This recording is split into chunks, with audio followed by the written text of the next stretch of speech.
Hello, sunshine. Welcome to this episode of The Fearless Woman. I'm Gabby Gast, your host for this series where we're discussing honest and heartfelt ways to communicate better and be happier in your relationships. From your partner to your kids, in parenting and co-parenting, life during and after divorce, marriage, blended families, and even the relationships where you feel like you walk on eggshells and can't be the real you. A great benefit to this series is that you can take what you've learned in these episodes and apply them to any relationship you have. I'm so happy you're here. Our very special gem today is Anna Giannone, and we are talking about how co-parenting in harmony is possible. Anna is the founder and an advocate for co-parenting in harmony. As a child of divorce, a bonus mom, stepmom, co-parent, and a proud nana, she has 33 years of successful co-parenting experience. Anna has a way of weaving her experiences into her coaching and teaching divorced parents that result in profound change. Co-parents gain deeper insight into becoming the parent they want to be and learn how to shift their mindset from spouse partners to co-parenting partners. She is a certified master coach practitioner, certified co-parenting coach and facilitator, and a certified parent educator. She is the author of 2 international best-selling books, Co-Parenting in Harmony series. She is a HuffPost and Thrive Global contributor. Anna offers solution-focused and collaborative approaches for the challenges faced by co-parents and bonus parents. Anna's Co-Parenting for Champions is a community for divorced parents who are experiencing challenges in their co-parenting relationship. She offers tools and suggestions to members so that they can heal together, find support, clarity, and a new parenting paradigm. She believes that group work works. Anna works with individuals around the globe. Her mission is to remind parents that parenthood is forever and that their kids come first. Hi, Anna. I'm so happy to have you here at the Fearless Woman event with all of our listeners. Welcome. Thank you. Thank you for having me. I really appreciate being here. Thank you. Yeah, you bet. So today we're talking about co-parenting in harmony.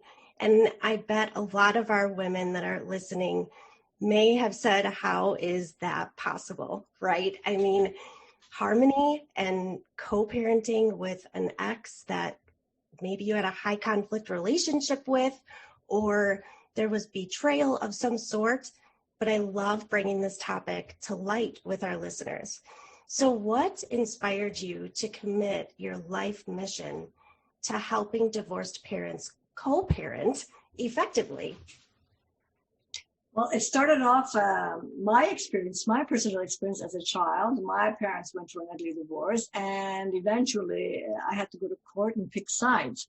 Who am I going to go live with? Because I had a kid brother who was 4 years old. So depending my decision, the parent was going to get the legal custody. So that was the worst thing to put I was a teenager then. Still, it's even worse to put me in the middle of this conflict. And so I developed conflict of loyalty. I felt that I betrayed mom and I betrayed dad, and this conflict of loyalty lived on almost until one parent passed away. Then I felt free from it. And then I met the love of my life. I had 2 marriages, and the last marriage, I met the love of my life who had a child, 3 years old then, and a former spouse. And I saw this 3 years old, I say my bonus son. I don't like saying step, but for me, step puts a wall. Yeah. And so I saw the anxiety he was going through, and I saw myself. He was my mirror, actually. And I saw myself in this little child. And so I said to my husband, well, my mission, that's what crystallized my whole mission. When I saw this poor little boy, he was living anxiety. He didn't know if he should love me or not. He didn't know if, he was living conflict of loyalty as well. And that's what crystallized my mission, my life's mission. Yeah. Yeah. And it's true. I'm sure, I experienced that too when I met my fiance. He had a son, I had 2 kids, and my fiance would even say, when we tuck the kids in at night, I'm not sure if I should give your daughter a hug or your son a hug. And to the kids, it's like, well, do I hug him if he hugs me back? I'm not really sure. So yeah, I love that. It's true. We really do need to bring light to opening up that door and embracing that space of love after divorce. Yes, because you know what, Gabby? Kids are kids. They are. No matter if they're bonus or bio, kids are kids. Yeah. Yeah. And they need our full presence, our full love to them, whether there's a former spouse or not. It's still kids are kids. Yeah. So we have a hard time navigating it. We're all walking on eggshells. We're not sure what we should not do. So yes. And it's everywhere, right? Not sure how we should walk on eggshells with our ex or with your partner's ex, if there is one. Yes. So what is co-parenting after divorce?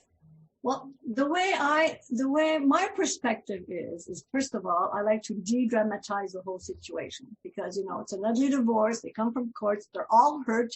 Everyone's been hurt. There's all so many things that's been said and done to each other, and we're all grieving. Whether it's the parents or the kids, everyone is grieving. And so we don't know how to grieve in this new, I don't want to say lifestyle, but in this dynamic of grief. So co-parenting in harmony is that I bring the parents on this path of first to learn to uncouple. Mm-hmm. Uncouple. You're no longer former spouse. You're no longer spouses. You're no longer lovers. It's finished. It's gone. It's in the past. So let's talk, let's leave that in the past. Let's heal what's in the past and let's move forward to parenting partners. Because, co-parenting is about the kids, right? Co-parenting in harmony is always about the kid. And it's part of your continuing commitment as parents. You still have to continue to parent together as parents. So I bring them on that path to uncouple, to shift the mindset that you're no longer spouse partners. However, you still need to continue the parenting partnership that you both have. And it's about changing vocabulary. It's about not talking to each other like you used to talk to each other. Get rid of what was familiar and let's change our vocabulary. Let's change the ways of doing things. You know what? I teach the parents, you're not each other's enemy. Yes, the past is past. Yes, they're hurt. I get it. But we have to move forward because the little ones, they're looking up at us. We are their teachers and their models. Yeah. And you know what I always say to to the parents that I teach and that I coach, monkey see, monkey do. So whatever you do, whatever you say, they're going to pick up those habits and they're going to do it the same way. So as teachers and as models, we need to teach our kids that there is a solution to every problem. Yeah. We don't have to go to courts. We don't have to yell at each other. We don't have to spend thousands and thousands of dollars. It doesn't have to be that way. We just have to be solution oriented. We meet each other halfway. I always tell my clients, always offer 3 options. 3 options. So the other parent doesn't feel that he or she's being controlled. Sure. At least we can brainstorm because it's all about control. You're hurt, right? So it's all about control. So you brainstorm solutions together. And if you don't like the 3 options, come up with another 3 options. I always give them the example. You and I are married. We would still be doing the same thing on the kitchen table together. Yes. We'd still be doing it together. Yeah. And we are still connected. And we are still connected. The kids are there. We are. And we'll be in each other's life for the rest of our life, as long as we have our kids. Yes. It's not until they're 18, Parents joke like, oh, I have to take care of them until they're 18. And then you get divorced and it is everything. Graduations, anything you can think of, marriages. And then you become grandparents. Yes. Yeah. Yeah. And, when you talk about this harmony, our kids are really affected, no matter if they expected the divorce to happen or if they didn't. We have to keep them in mind, because everything we do, they are, like you said, they're looking up to us to give them an example of how to communicate with someone who maybe, you don't agree with, and who maybe they did see conflict in the past. What do you believe for parents that are divorced? What is the struggle that you see often, or multiple struggles to co-parenting? Well, like I said earlier, parents cannot rise up above their anger, their resentment, their jealousy. They're hurt. Yeah. They're hurt. And they're grieving. It's grieving. And also, I teach my clients, the parents, that they need to understand their children are grieving as well. The loss of the family. Now, they have two separate homes. They're also grieving. Now we got to teach them and us also to say hello and say goodbye. Yeah. 1 week on 1 week. So we have to teach ourselves as we're teaching our kids to say bye mom, hi dad, bye dad, hi mom. So it's grief. It's an ongoing grief.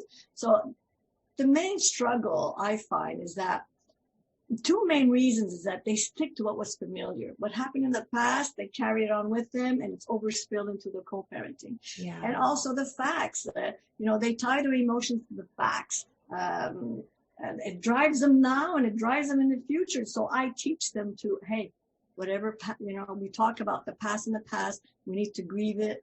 We need to journal it. We need to heal it on our own. However, we need to put our parenting hat on.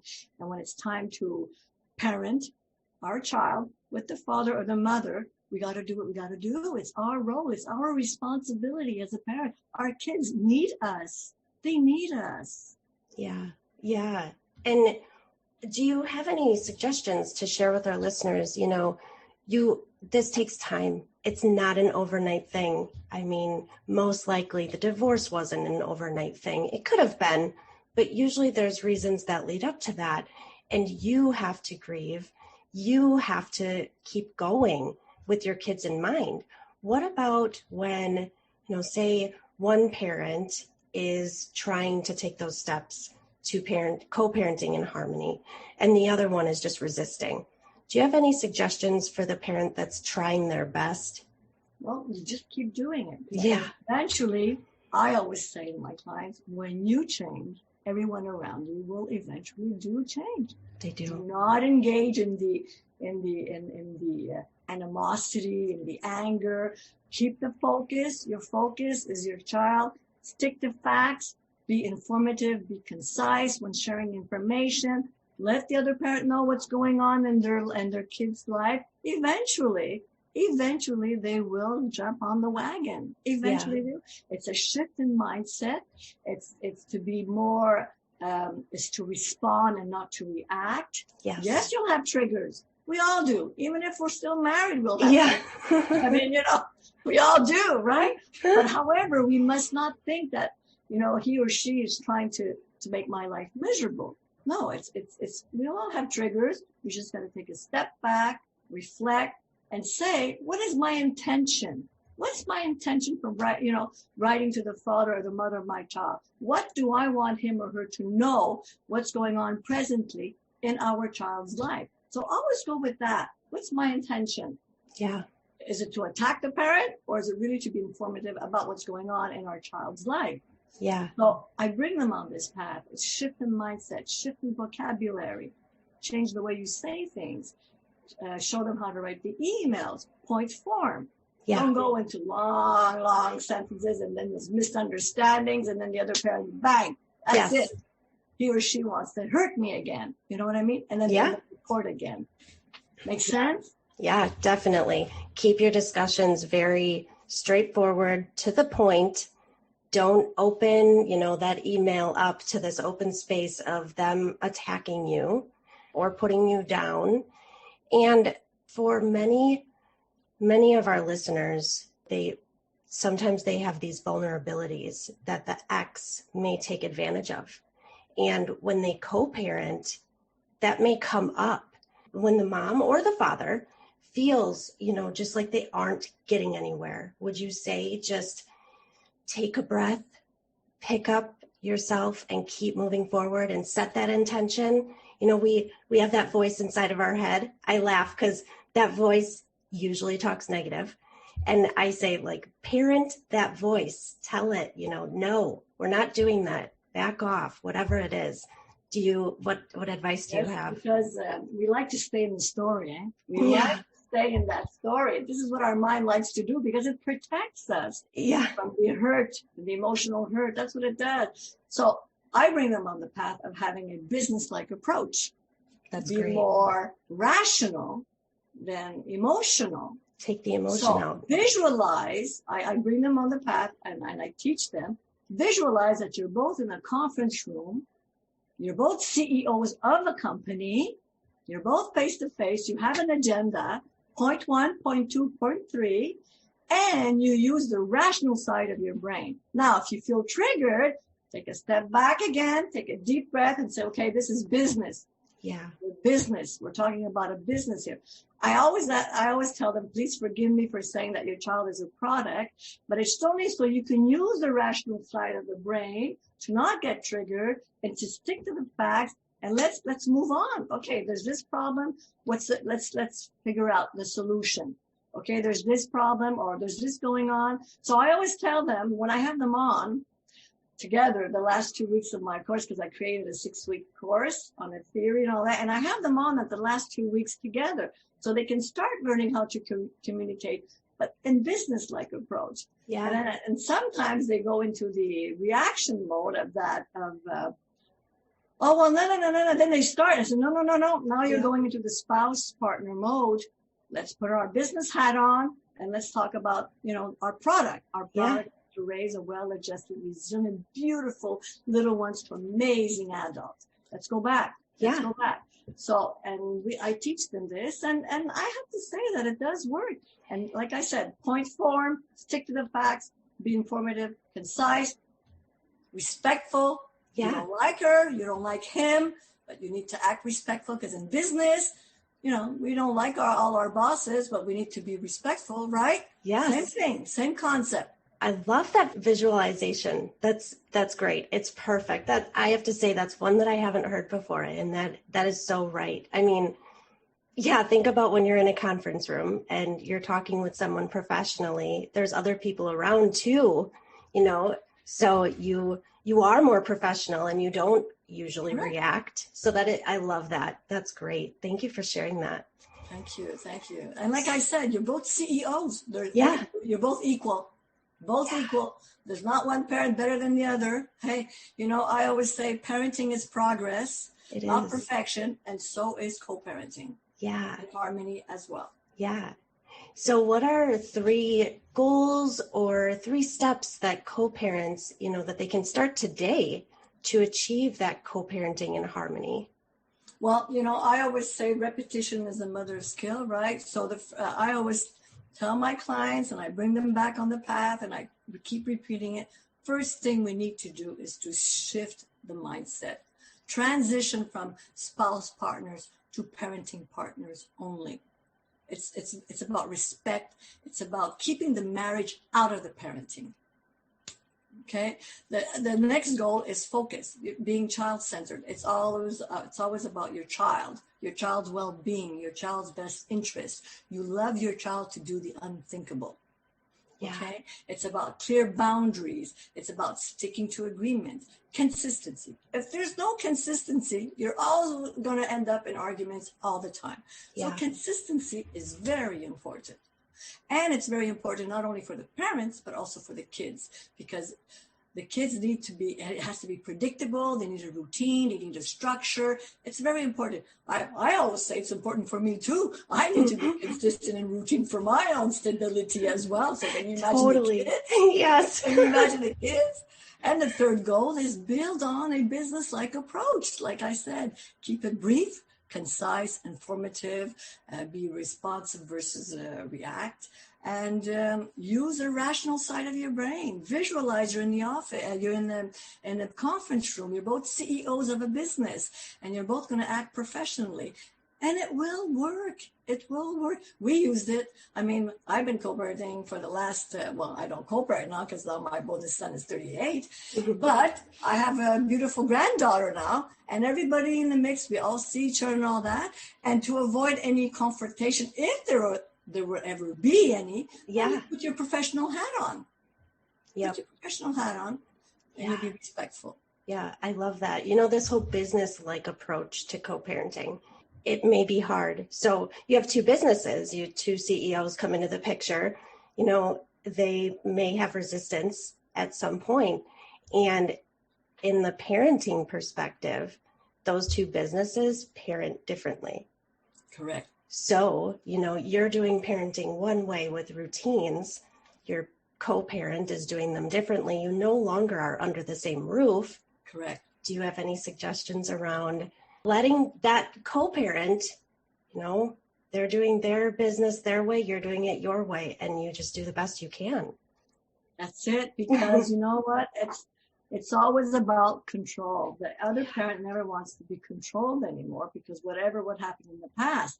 So, I mean, if the parenting style from one house to another house is different, I mean, as long as it's not a big danger to the child, I say, let it go. Yeah. I mean, at your house, the rules is at 8:00, the child goes to bed. At daddy's house or mommy's house, the child goes to bed at 8:30. I mean, really, let it go. Let it go. So when your child comes back to your house, 10 minutes or 15 minutes earlier, just to pick up the lost sleep that you think your child has. Yeah. I had a client that says, my son doesn't eat well at his dad's place. It's always pizza and hamburgers or whatever. I mean, so? Yeah. Really? So? You're going to argue for pizza and hamburger? You know what? Look at the positive side. At least the father is feeding the child. Yes. Your child is being fed. Yeah. So you pick up, where the other parent left off. When your child comes back to your house, you feed the carrots and the broccoli and the corn or, whatever you think is very healthy for your child. Sometimes we got to learn to let go. If it's not a major problem, we need to let it go and respect each other's parenting style. Even if we were married, I always say, we were married under the same roof. Mommy doesn't like when daddy says that, and daddy doesn't like when mommy says that. We're still going to have the differences. We're still going to have these because we're two different personalities. We come from two different backgrounds, and we're going to have these clashes as well under the same roof.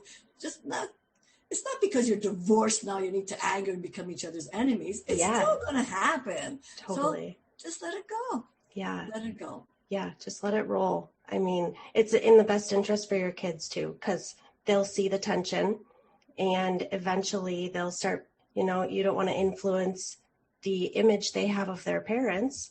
So, just be happy when you have them, take it, just take it all in, embrace it, because, if you're half and half time with your kids, you only get them half time. So exactly.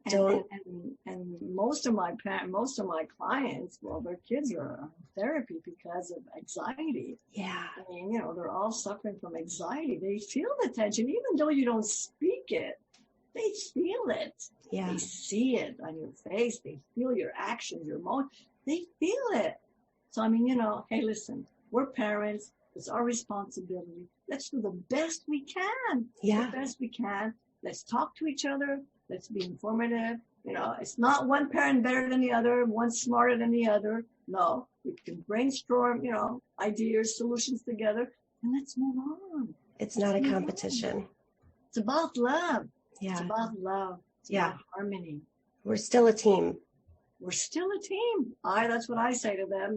You're not each other's enemy. You're still a team. Yeah. You're still each other's team. Yes, you might not like it, but hey, this is what it is now. So make the best you can. Yeah, definitely. To collaborate with the mom and the dad. Yeah. I mean, I've seen it. I had the consequences. I suffered from it as a child. So it's very important that parents need to understand what's going on in their child's heart and soul. And we need to understand that. And we need to grow up too. We need to be mature. Yeah. It's enough, this high school bickering and all that. We need to grow up. We do. We need to grow up and we need to mature as parents. This is my role, and I'm going to take my responsibility for my kids. Yes, yes. I often tell my clients, what do you want your child to think about their parents in 10 years or 20 years from now? What do you want them to say about mom and dad? Oh, my parents had an ugly divorce. I suffered from it. I'm in therapy. Or do you want them to say, my parents divorced? I never felt they were divorced. They were always, they were able to speak to each other. They were able to respect each other. And, I really felt love because, they really were brainstorming solutions and all that. Hey, wouldn't that be amazing? Yes, it would. That harmony, for sure. I mean, let's just make it happen. Let's de-dramatize the whole scenario. Yeah. Let's de-dramatize the whole scenario. It didn't work. And we're moving forward. We still have kids that look up to us. So keep it positive as much as you can. Much as you can, yeah. Yeah, I love that. Do you have any common mistakes that you see that you suggest to avoid? A big one I know is not complaining about the other parent to the kids and putting them in the middle. That's a big one. Bad mouthing. Bad mouthing has consequences, has severe consequences. So it's very important.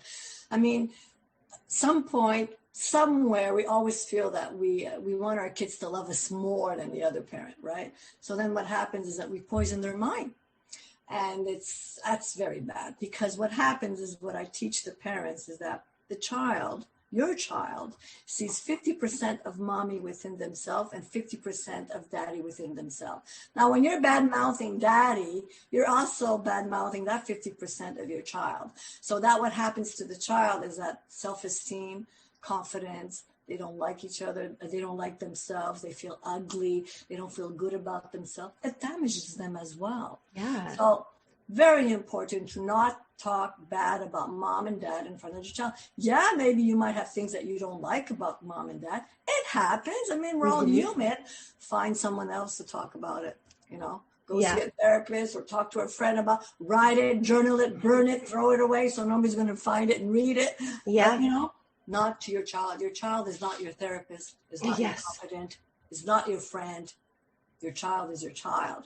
Yeah. So the bad mouthing is a big thing. Also, have at least tried to say, when the child comes over, look what mom bought me. Some parents would say, oh yeah, so your mom's trying to spoil you, she's trying to win you over, or vice versa. Instead of saying, wow, how nice. Geez, mom was really nice to buy you that, eh? Wasn't that great? Yeah. Find it in your heart to at least compliment. If you don't do it, you don't do it for the other parent. You're doing it for your child. It's always about your child. You want your child to feel good about him or herself within. It's about within. So find it in your heart to do it to your child. Wow, great. Amazing. Dad's amazing. Isn't that great? He bought you a new bike. Yeah. Wow, you're lucky to have that dad, or you're lucky to have that mom. Find it in your heart to be at least, you compliment strangers on the street. So why don't you just compliment the mom or the dad of your child? Yeah, yeah. To your child. Yeah, the positivity, it goes a long way. It has a big impact. It has a big impact on your child. Yeah. Whether it's mentally, physically, spiritually, emotionally, it has a big impact on your child. Yeah. And you talk, back to that bad mouth comment, not only does your child see you bad mouthing and kind of acting out almost like a tantrum kind of as an adult, but you're teaching them that it's okay to act that way as they grow up. So and then what happens? Kids become bullies, and they do it at school. Yeah. And they do it at school. Remember the monkey see, monkey do? Yeah. And then they do it at school. And then they also badmouth their friends. And also, so it's very important how we behave as adults, as mature adults, because it does overspill on our kids. It does. Yeah. That's beautiful. I love that. Very important. It's very important. And that's why I created this 6-week course. I do it on Zoom. And the first 4 weeks, it's alone, each individually alone, because they both have their story, right? Yeah. I always say his truth, her truth, and then the real truth, Yeah. Because it's not 2 sides of the coin, it's 3 sides of the coin. Yeah. So Fine. We get the story. I get to hear each other's story. We get to, I teach them what's going on, the course. And then the last 2 weeks, they both come together. Now, most parents are afraid to come together because they're afraid of, some of them are walking on eggshells. Some of them don't know how to behave. Some of them are afraid they're going to say something. It's going to trigger something. No, this is where it starts. Now it's the theory, it starts. However, I do offer an additional 6 weeks afterwards to put the theory into practice if parents are still having trouble to put the theory into that practice. Support for sure. Yeah. For sure. Yeah. Mentoring through the triggers and everything that might go on while they're putting this into action in their new parent CEO business. Correct. Yes. Well said, Gabby. Well said. And so, and it works. It works because I get parents saying, well, I feel better now. I'm able to communicate. And I created this transition report. Yes, I know there's a lot of other stuff available on internet, but some people just want to go strict to the basic stuff, so I created a transition report from 1 week to another week, just write down point form, health, mental, school, homework, whatever, bang, bang, bang, bang. Send it to the parent. So the parent that becomes on duty will be able to pick up where the other parent left off and know where to pick up with their child. So, it keeps them up going. That's awesome. I love it. And most of them like the transition report, but there's other tools also on internet that I offer them. I tell them there's like the common schedule and all that. Yeah. But they like the transition report. So, hey, let's go. That's awesome. And anyways, it helps them to start communicating. It's a start. To transition to communicate, and then eventually we'll go to the other available tools on the internet, Yeah. But at least it gets them to talk. Yes. Civilly. Yes. On paper. Yes. Not verbally yet. I said, you're not ready yet to talk verbally. So on paper now first. Yes, because once it's verbal, there's tones and body language and everything you have to be careful of and be conscious of and be present. So that's great. Correct. Yeah. And they're going to start feeling at ease because remember, they're on eggshells. They don't know what I should say, not say. Should I do, not do? Is he going to send me or she's going to send me a lawyer's letter because I said this? Because this is what happens, right? Yeah. They say something bad, they receive a lawyer letter in the back in the office, at court again. So it teaches them how to structure their ideas, how to be informative, concise, how, their intention is about the child. So it teaches them. Yeah. That's why I call it a transition report. Teaches them how to start communicating. And then after they can graduate to the common schedule or whatever that's on internet. Yeah. And it's a great comparison. You talk about that fear that a letter will show up in the mail and you'll be taken to court. And I feel like for a lot of our listeners, I've heard from women that I've coached, they have this fear around whatever action I take, how is he going to react? And it just brings us into those steps you take to move forward and be able to communicate more effectively. And you create that fearless woman attitude that we're going for. And that's what they need. You need that strength, that confidence, that courage that goes with it. I love that. And Gabby, well said what you just said, the fearless woman, because most of them, they feel so, they lost themselves through this whole, divorce. Yes. They lost their identity because it's a loss, right? Yeah. They lost their identity. They don't know anymore who they are as an individual, because they're so used to being as a couple, as a team, as a wife, so now they're all, they're completely separated, alone. And so, yes, they have a hard time. So they go back to what's familiar, and then they end up in this court all the time. So I help them out. I really guide them to say, hey, you are an amazing mom and you are an amazing dad. You're both amazing parents. It's just that you're hurt. So you need to address their hurt. Yes. You need to address their hurt on your own. Like I said, not with the ex or I always say the former spouse, because when you say my ex, I find it has a connotation of something that belongs to me, and then we try to control. So eliminate my ex, it's the former spouse or the mother or the father. I prefer the mother or the father of our child.